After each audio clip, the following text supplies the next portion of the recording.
حضرت محمد صلی اللہ علیہ وسلم نے فرمایا، میری امت کے غریبوں کا حج جمعہ کی نماز۔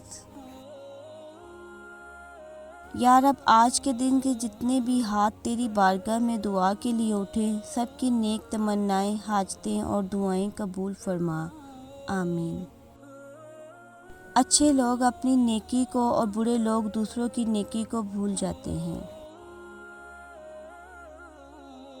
رسول پاک صلی اللہ علیہ وسلم نے ارشاد فرمایا، جو شخص جمعہ کے روز اپنے والدین یا ان میں سے کسی ایک کی قبر کی زیارت کرے تو اس کی مغفرت کر دی جائے گی اور فرمانبردار میں لکھا جائے گا۔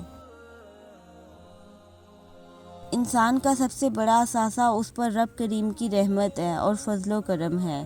اللہ پاک آپ پر اپنی رحمت اور فضل و کرم کے سائے ہمیشہ دراز رکھے۔ بے شک زندگی تھکا دینے والی چیز ہے، اور جب تم تھک جاؤ تو اپنے رب کو یاد کرو، کیونکہ سکون تو صرف اللہ کے ذکر میں ہے۔ رسول پاک صلی اللہ علیہ وسلم نے فرمایا، لوگ جمعہ چھوڑنے سے باز آ جائیں، ورنہ اللہ تعالیٰ ضرور دلوں پر مہر لگا دے گا، پھر وہ یقیناً غافل لوگوں میں سے ہو جائیں گے۔ یا اللہ، اس جمعے کو ہمارے اور ہمارے خاندان کے لیے باعث رحمت، مغفرت اور ہمارے تمام گناہوں کی معافی کا ذریعہ بنا دے۔ یا اللہ، میرے والدین کو ان 70,000 لوگوں میں شامل فرما جو بغیر کسی حساب کتاب کے جنت میں داخل ہوں گے، آمین۔